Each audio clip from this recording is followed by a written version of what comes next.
Good morning. Crystal bonding ये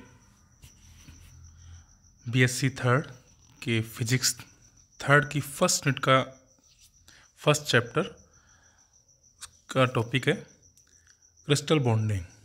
crystal में बंध के प्रकार क्या हैं, वो किस तरह बनते हैं और उनकी विशेषताएं क्या हैं, ये हम इस टॉपिक में पढ़ेंगे। इस वीडियो में इसके बारे में जानने का प्रयास करेंगे। क्रिस्टल बंधन, जब दो परमाणु आपस में एक दूसरे के निकट आते हैं तो वो इंटरेक्शन करते हैं, अन्योन्य क्रियाएं करते हैं और बंध बनाते हैं। इस अन्योन्य क्रिया में कुछ ऊर्जा वह मुक्त करते हैं। इस मुक्त ऊर्जा को बंधन ऊर्जा कहते हैं। किसी बंध के बनने में मुक्त ऊर्जा यानी बंधन ऊर्जा जितनी ज़्यादा होगी वह बंधन उतना ही अधिक मजबूत बनता है। द्रव्य यानी पदार्थ की जो प्रकृति है बंधन की, वो आगे जो उनके प्रकार जो हैं वो आगे हम विस्तार में पढ़ते हैं। पहला है आयनिक बंध। आयनिक बंध उन दो परमाणुओं के बीच में बनता है जिनमें से एक इलेक्ट्रॉन ग्राही हो और दूसरा इलेक्ट्रॉन दाता हो। इलेक्ट्रॉन ग्राही मतलब जो इलेक्ट्रॉन लेना चाहता है, इलेक्ट्रॉन दाता मतलब जो इलेक्ट्रॉन त्यागना चाहता है। अब हम इसके लिए एग्जाम्पल लें NaCl। तो यहाँ Na सोडियम, इसकी संरचना में नियोन की संरचना के समान और लास्ट में अंत में एक इलेक्ट्रॉन एक्स्ट्रा है, अतिरिक्त है, तो यह इलेक्ट्रॉन त्यागना चाहता है। और क्लोरीन, जो कि अगर एक इलेक्ट्रॉन उसको मिल जाए तो ऑर्गन की ऐसी संरचना, इलेक्ट्रॉन संरचना बनाकर स्थायित्व बढ़ा लेता है। इस तरह वो इलेक्ट्रॉन लेना चाहता है, वो ग्राही हो गया। तो जब ये दोनों पास में आते हैं तो इलेक्ट्रॉन दाता एक इलेक्ट्रॉन ग्राही को दे देता है, जिससे इलेक्ट्रॉन दाता हो जाता है पॉजिटिव और इलेक्ट्रॉन ग्राही हो जाता है नेगेटिव चार्ज। और इन दोनों के मध्य ये दोनों आयन बन जाते हैं, इन दोनों के मध्य प्रबल आयनिक बंध बन जाता है। और इस प्रकार ये बंध बना के NaCl बना लेते हैं। जो NaCl है वो से कुछ जो विशेषताएं हैं इस बंध की, बंध से बनने वाले जो अणु हैं उनकी ससंजक ऊर्जा काफ़ी अधिक होती है, कठोर होते हैं, भंगुर होते हैं, गलनांक क्वथनांक भी उच्च होते हैं, हाई होते हैं, और इनकी विद्युत चालकता कम होती है। ये जल में आसानी से घुल जाते हैं और क्लोज्ड पैक्ड होते हैं, संकुलित संरचना इनकी पाई जाती है। दूसरा है सहसंयोजक बंध। सहसंयोजक बंध जिसमें साझा होता है इलेक्ट्रॉन का।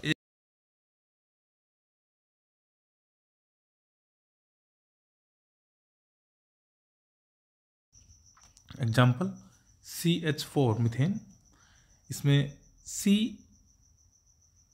जो है कार्बन जो है उसके संयोजी इलेक्ट्रॉन 4 हैं और H हाइड्रोजन के पास में संयोजी इलेक्ट्रॉन 1 है।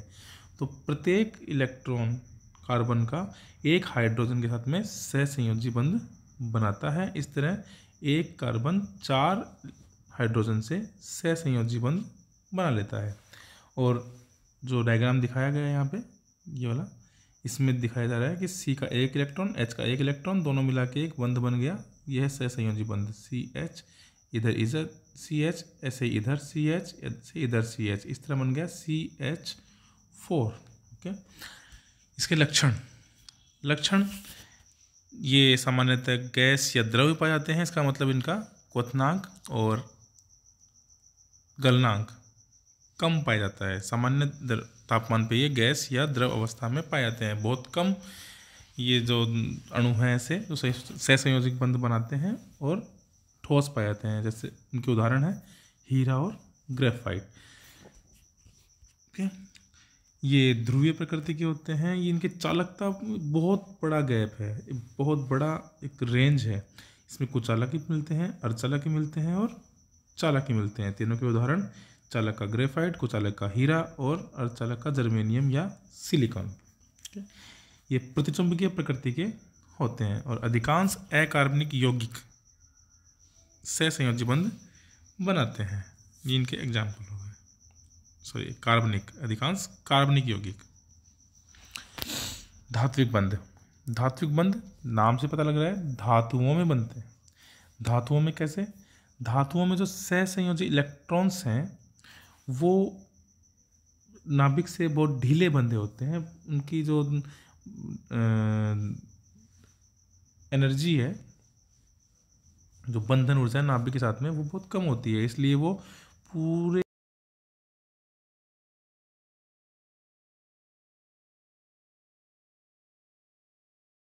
जो मुक्त इलेक्ट्रॉन है ये आराम से फ्री घूमते हैं, इसलिए इनको मुक्त इलेक्ट्रॉन कहते हैं। और ये जो मुक्त इलेक्ट्रॉन है ये उस जालक में, उस क्रिस्टल में जो धन आयन है उनको, उनसे आकर्षित होकर उनसे बंध जाते हैं और उनके बीच में आपस में एक दुर्बल बंध बन जाता है। इस बंध को बोलते हैं धात्विक बंध।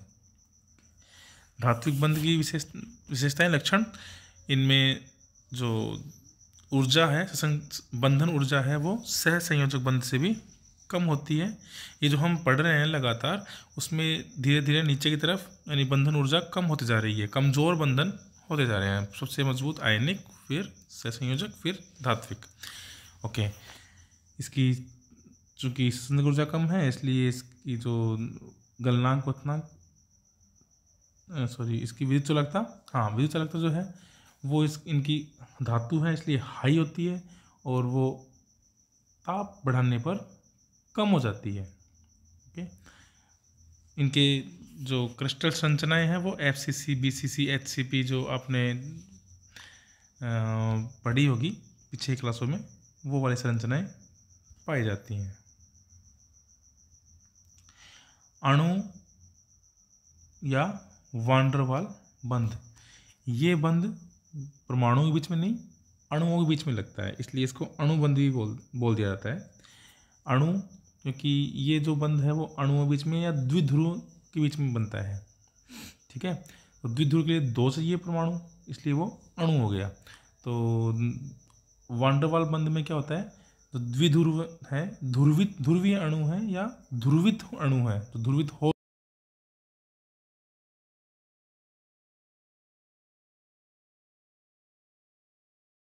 अणु है वो दूसरे द्विध्रुव का नेगेटिव परमाणु से और पहले का नेगेटिव दूसरे के पॉजिटिव परमाणु से अट्रैक्ट होता है और उनमें आपस में बंध बन जाता है। इसे बोलते हैं वान डेर वाल बंध और इनकी बंधन ऊर्जा उनसे भी कम होती है। अब तो जो पढ़े हैं उन सबसे कम होती है, इसलिए गलनांक और क्वथनांक भी कम होते हैं। ये विद्युत के कुचालक होते हैं और अत्यधिक संपीड्य होते हैं, मतलब इनके बीच में गैप काफ़ी ज़्यादा होता है, इसलिए इनको दबाया जा सकता है। नेक्स्ट और लास्ट, हाइड्रोजन बंधन। हाइड्रोजन सा नाम है इसमें, हाइड्रोजन बंधन, मतलब हाइड्रोजन का तो इसमें रोल है ही। हाइड्रोजन बंधन में जो कोई हाइड्रोजन परमाणु, H परमाणु विद्युत ग्राही या विद्युत ऋणी, प्रबल विद्युत ऋणी परमाणु के साथ में बंध बनाता है, तो उनमें होता तो है साझा, लेकिन वो हाइड्रोजन का परमाणु अपनी ओर खींच लेते हैं और हाइड्रोजन का इलेक्ट्रॉन अपनी ओर खींच लेते हैं और इस प्रकार हाइड्रोजन पर कुछ धनात्मक और उस विद्युत ऋणी पर कुछ ऋणात्मक आवेश आ जाता है।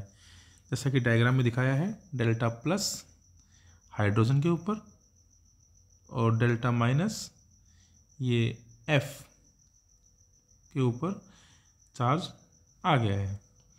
तो अब ये जो नेगेटिव विद्युत ऋणी परमाणु और धनात्मक H परमाणु हैं वो एक दूसरे से अट्रैक्ट होते हैं और एक दूसरे पर बल लगाते हैं और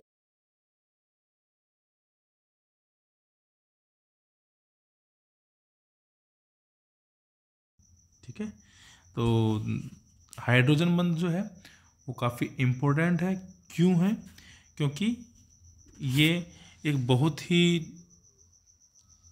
विलक्षित आश्चर्यजनक घटना का कारण बनता है। आप सब जानते हैं कि पानी पर बर्फ़ तैरती है, बर्फ़ ठोस है और पानी बर्फ़ पिघलने पर बनता है, यानी पानी जो है वो बर्फ़ का ही पदार्थ है। पानी और बर्फ़ पदार्थ एक ही है। बर्फ़ ठोस अवस्था में है, पानी द्रव अवस्था में। और हम जानते हैं ठोस अवस्था ज़्यादा घनत्व रखती है द्रव अवस्था से, किंतु फिर भी पानी पर बर्फ़ तैरती है।